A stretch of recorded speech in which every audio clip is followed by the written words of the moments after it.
Hello, hello, hello, everybody. Good morning, good afternoon, good evening. So I've just completed making a video reading the foreword of the book, and now we're going to begin reading Fragment One, or a portion of Fragment One. And again, we're reading The Voice of the Silence, written by H.P. Blavatsky. And this says, dedicated to the few. These instructions are for those ignorant of the dangers of the lower Idhi, or IDDHI, all in capital letters. This is Sanskrit or siddhi for psychic faculties or abnormal powers in man. He who would hear the voice of Nadar, or the soundless sound, and comprehend it, he has to learn the nature of Dharana, or the secret heart. It's an esoteric term. Having become indifferent to objects of perception, the pupil must seek out the raha of the senses, the thought producer, he who awakens illusion. The mind is the great slayer of the real. Let the disciple slay the slayer. 4. When to himself his form appears unreal, as do on waking all the forms he sees in dreams. When he has ceased to hear the many, he may discern the one, the inner sound which kills the outer. Then only, not till then, shall he forsake the region of Asat, the false, to come unto the realm of Sat, the true.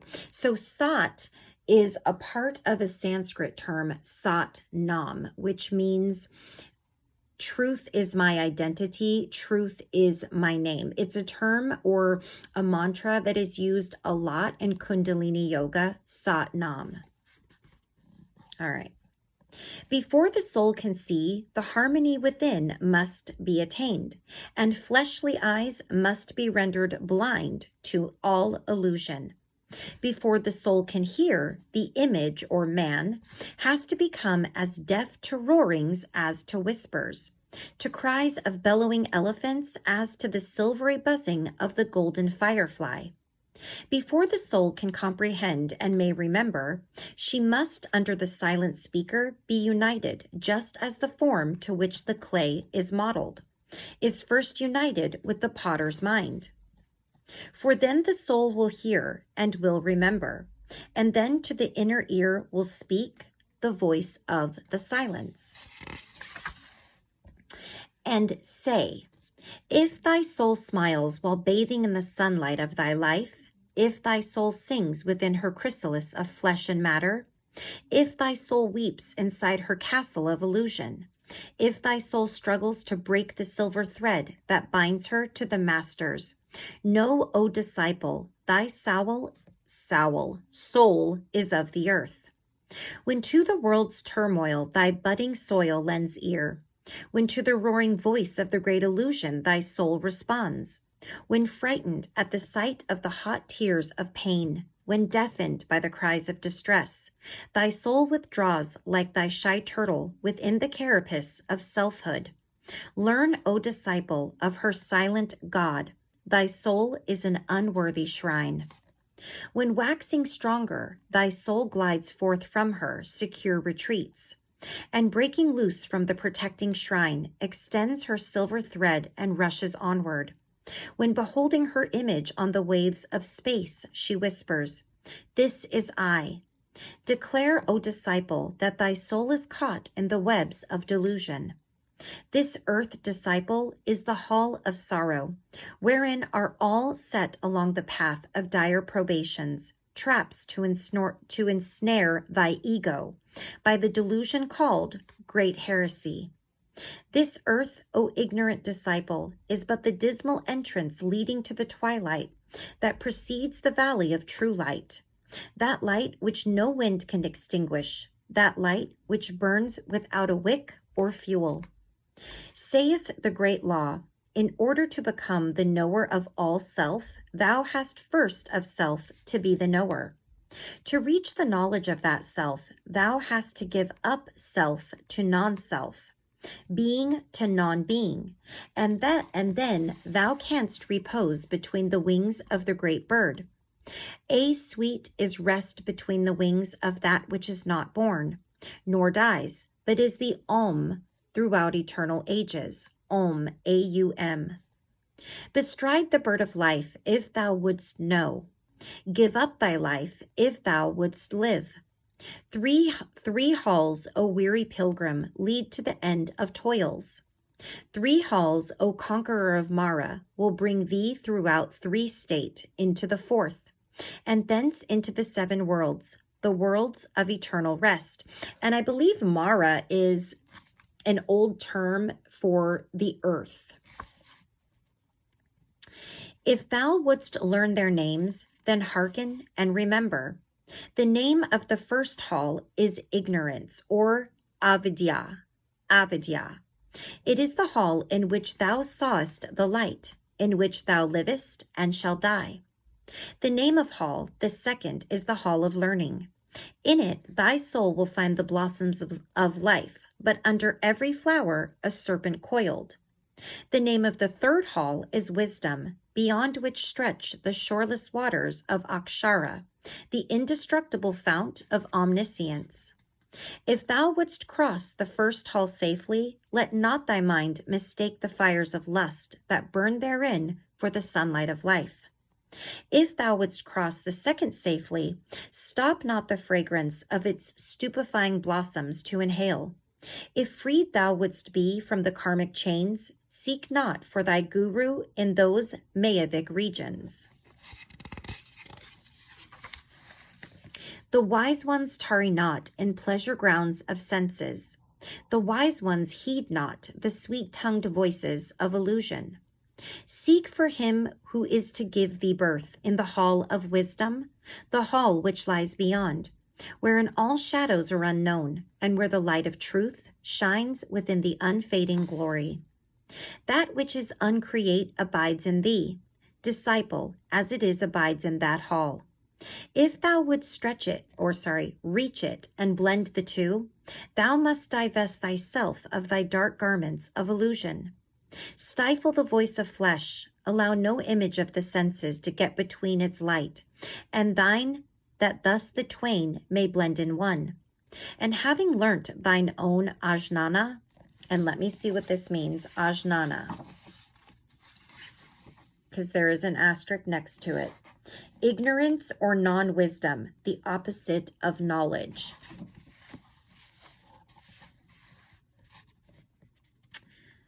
Flee from the hall of learning. This hall is dangerous in its perfidious beauty, is needed but for thy probation. Beware, Lanu, lest dazzled by elusive radiance thy soul should linger and be caught in its deceptive light. This light shines from the jewel of the great ensnarer. The senses it bewitches, blinds the mind, and leaves the unwary an abandoned wreck. And there's actually an asterisk here by Mara. I think I said that meant earth, but let me make sure that's right. No, Mara is an exoteric religion's a demon, an asura. But in esoteric philosophy, it is personified temptation through men's vices, and translated literally means that which kills the soul, that which kills the soul. It is represented as a king of the Maras with a crown, in which shines a jewel of such luster that it blinds those who look at it. This luster referring, of course, to the fascination exercised by vice upon certain natures. So way off on that term. Erase what I said. That does not mean earth. Something totally different. Okay. The moth attracted to the dazzling flame of thy night lamp is doomed to perish in the viscid oil. The unwary soul that fails to grapple with the mocking demon of illusion will return to the earth the slave of Mara. Behold the hosts of souls. Watch how they hover over the stormy sea of human life, and how exhausted, bleeding, broken-winged, they drop one after another on the swelling waves. Tossed by the fierce winds, chased by the gale, they drift into the eddies and disappear within the first great vortex. If through the hall of wisdom thou wouldst reach the vale of bliss, disciple, close fast thy senses against the great dire heresy of separateness that weans thee from the rest. Let not thy heaven-born merge in the sea of Maya. Maya. That's the other word for earth. Break from the universal parent or soul, but let the fiery power retire into the inmost chamber, the chamber of the heart, and the abode of the world's mother. And world's mother, let's see what that means in this instance. The power and the world mother are names given to Kundalini, one of the mystic yogi powers.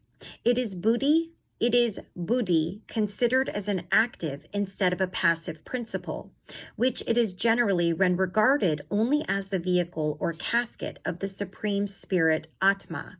It is an electro-spiritual force, a creative power which when aroused into action can as easily kill as it can create. Very interesting. Then from the heart, that power shall rise into the sixth, the middle region, the place between thine eyes, when it becomes the breath of the one soul, the voice which filleth all, thy master's voice.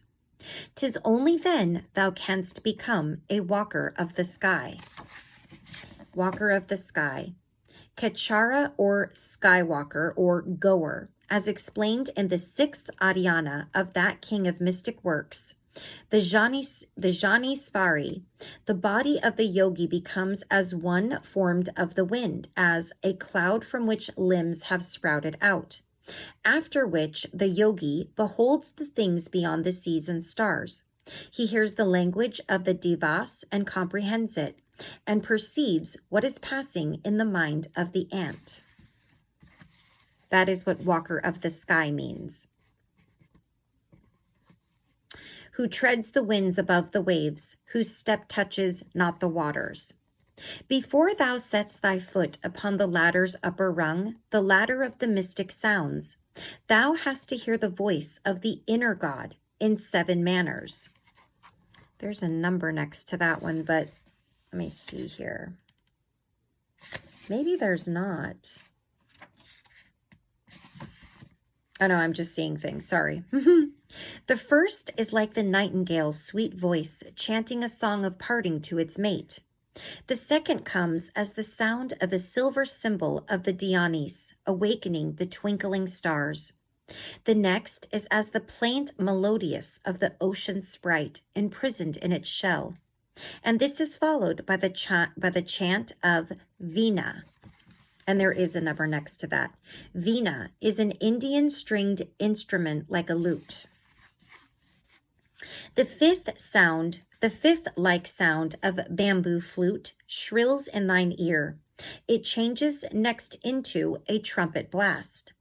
The last vibrates like the dull rumbling of a thunder cloud. Oh, I'm sorry. So inner God, there was a note down here. That's another term for the higher self, the inner God. The seventh swallows all the other sounds. They die and then are heard no more. When the sixth are slain and at the master's feet are laid, then is the pupil merged into the one, becomes that one and lives therein. Let's see what 6 stands for here, because there's a number next to that one. The 6 principles, meaning when the lower personality is destroyed and the inner individuality is merged into and lost in the 7th or the spirit. And the other word that we were looking at is one, capitalized, O-N-E. And this simply means the astral form produced by the kamic principle, the kama rupa, or body of desire. Okay. So cleanse thy mind, body, and make clean. Wait, I already read that. Sorry. Before that path is entered, thou must destroy thy lunar body, cleanse thy mind, body, and make clean thy heart. Eternal life's pure waters, clear and crystal, with the monsoon's tempest's muddy torrents cannot mingle. Heaven's dewdrop glittering in the morn's first sunbeam within the bosom of the lotus, when dropped on earth, becomes a piece of clay. Behold, the pearl is now a speck of mire. Strive with thy thoughts unclean before they overpower thee. Use them as they will thee, for if thou sparest them and they take root and grow, know well these thoughts will overpower and kill thee. Beware, disciple, suffer not, even though it be their shadows to approach. For it will grow, increase in size and power, and then this thing of darkness will absorb thy being before thou hast well realized the black foul monster's presence. Before the mystic power, or kundalini, the serpent power, or mystic fire, can make of thee a god, Lanu, thou must have gained the faculty to slay thy lunar form at will. The self of matter and the self of spirit can never meet. One of the twain must disappear. There is no place for both. Ere thy soul's mind can understand, the bud of personality must be crushed out, the worm of sense destroyed past resurrection. Thou canst not travel on the path before thou hast become that path itself. And that means, okay, so wait, let me see here. 32. Just want to make sure we're reading the right. Next to the words, thy path itself, and path is capitalized. This path is mentioned in all the mystic works. As Krishna says in the Janisvari, when this path is beheld, whether one sets out to the bloom of the east or to the chambers of the west without moving, O holder of the bow, is the traveling in this road. In this path, to whatever place one would go, that place one's own self becomes. Thou art the path is said to be the adept guru, and by the latter to the disciple after initiation. I am the way and the path, says another master. Okay. Seeing where I left off here. Let thy soul lend its ear to every cry of pain, like as the lotus bears its heart to drink the morning sun. Let not the fierce sun dry one tear of pain before thyself has wiped it from the sufferer's eye. But let each burning human tear drop on thy heart and there remain, nor ever brush it off until the pain that caused it is removed. These tears, O thou of heart most merciful, these are the streams that irrigate the fields of charity immortal. 'Tis on such soil that grows the midnight blossom of Buddha. And that is an adeptship, the blossom of the Bodhisattva, Buddha. More difficult to find, more rare to view than is the flower of the Voge tree. It is the seed of freedom from rebirth. It isolates the arhat both from strife and lust. It leads him through the fields of being unto the peace and bliss known only in the land of silence and non-being. Kill out desire, but if thou killest it, take heed lest from the dead it should again rise. Kill love of life, but if thou slayest, Tana, let this not be for thirst of life eternal, but to replace the fleeting by the everlasting. Let's see what Tanha means. The will to live, the fear of death, and love for life, that force or energy which causes the rebirths. Desire nothing, chafe not at karma, nor at nature's changeless laws, but struggle only with the personal, the transitory, the evanescent, and the perishable. Help nature and work on with her, and nature will regard thee as one of her creators and make obeisance.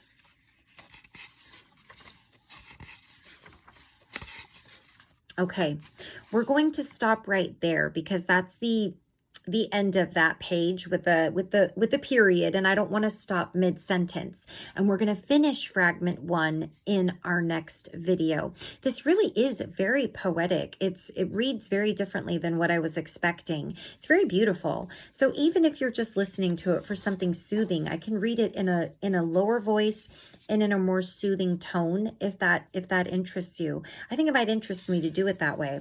So we'll stop right there, and then we'll do the rest of the chapter or fragment in our next video. I know this is very different. I hope you guys enjoy it. I am liking it so far, but we'll see what we get as we go further in. So until next time, please take care of yourself. Please take care of those around you. I love you all very much, and I will see you for the rest of Fragment 1 in The Voice of the Silence by H.P. Blavatsky. Take care. Bye-bye.